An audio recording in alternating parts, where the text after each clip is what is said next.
Never ignore these three things when you're in a relationship. Huwag ka nang magbulag-bulagan, magmaang-maangan, and never tolerate these things. You need to do something, and I will teach you what to do sa last part niya. So make sure to watch this. Let's go!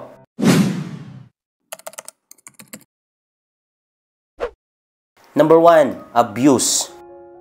Never allow in a relationship ang abusive na behavior. Either physical, mental, or emotional. Hindi ka makakarating sa gusto mo sa buhay whenever there is an abuse na involved. Why? Kasi may kukulong ka dyan.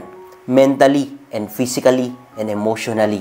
You know, sa relationship po, may mga misunderstanding. May sometimes nasasaktan ka. Pero, merong mga bagay na tolerable, na pwede mong intindihin, pwede mong i-accept, pwede ka pa rin mag-stay. Pero kung nasa point ka na abuse, it means sumosobra na, hindi na tama, then leave. Kapag sinasaktan ka na physically, sinusuntok ka, sinisipa ka, or mentally naman, pinagmumukha kang bobo, walang alam, walang mararating sa buhay, yung mga salita niya ay sobrang ibaba ka, in a way na pati na ikaw ay naniniwala na ikaw ay bobo, walang alam, walang mararating sa buhay. That is destruction sa totoo lang. Or emotionally, palagi kang sinasaktan. Palagi niyang ipapamukha sa'yo that you are not important sa kanya. Na wala kang kwenta sa kanya. Na isa ka lang decorate sa kanya. Never allow those things na siya ang mag-control sa relationship niyo. Number 2, if you are being used. Kapag kailangan ka lang niya, tsaka siya andyan. Especially when it comes sa pera. Kapag gusto niya lang ng pera mo, tsaka siya ganyan na sweet, tsaka siya lumalapit, tsaka siya nagre-reach out. Pero kung wala na siyang kailangan sa'yo, wala ka ng pera, lalayuan ka niyan. Iiwang ka niyan. Never tolerate that when you're in a relationship. Yung tipong mararamdaman mo that you are not being used. You are just taking for granted dahil may kailangan lang siya sa'yo.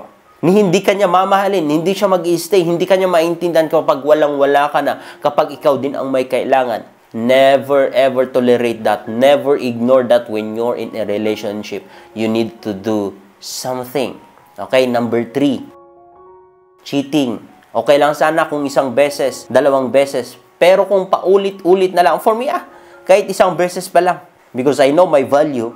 If you cheat, it means you don't love me for me. Yun yung rules ko. Hindi ko sinasabing gawin nyo rin. Pero kung pinatawad nyo siya, pinabalik nyo siya, at nag-release kayo ng forgiveness, I mean, hindi nyo binabalik yung nakaraan, tapos inulit niya ulit, then never tolerate. You need to do something. Kahit nga yung mga mahilig siyang manlandi sa iba, mahilig siyang lumapit sa iba, mahilig siyang, magpapansin sa iba, especially kapag asawa mo.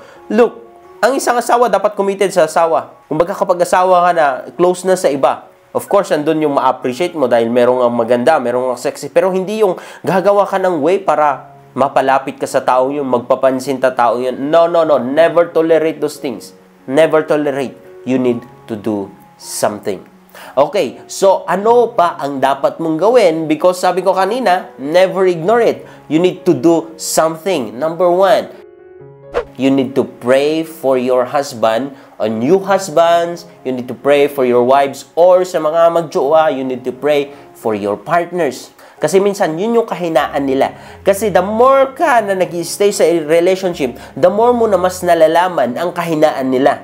And sometimes, binibigay yun ni Lord to test you, to test your faith, to pray for Him in order para ma-overcome niya yun. At kapag na-overcome niya yun, trust me, diyan niya ma-appreciate yung partner niya. Diyan kanya makikita, ma-appreciate, at diyan may glorify si Jesus sa buhay niyong dalawa. Maaring test lang yan. So you need to pray and pray and pray for your partners. Okay? So number 2 na dapat mong gawin, you need to distance yourself kapag walang pagbabago. Kasi sometimes, hindi palaging bigay ni Lord. Minsan, si Satanas, nagpapadala ng mga tao to distract you, to get your focus, para hindi mo maabot ang destiny or ang plano ni Lord para sa buhay mo, kung gusto niyang mangyari sa buhay mo.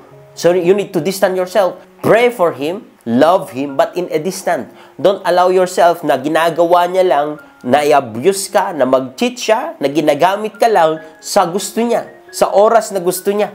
You need to distance yourself. You need to make doors or boundaries na hindi kanya maaaring malapitan or gawin yung gusto niya according sa gusto niya lang sa'yo. You need to distance yourself hanggang sa magbago siya talaga. I don't say na tigilan mo nang mang-pray sa kanila, but you need to distance yourself. Give them a chance na ma-realize yung value mo. Give them a chance na maaring si Lord na ang mang-chastise, mang-correct sa kanila. Maybe through tribulation, maybe through sickness, or whatever, para ma-realize lang nila that nagkamali sila. At meron ka na nagpe-pray at nagmamahal pa rin sa kanila. So you need to distance yourself from them hanggang magbago sila. Okay? So, kung sa tingin mo hindi pa sila nagbabago at wala talagang pag-asa sa kanila, then you need to flee. Leave. Makipaghiwalay na.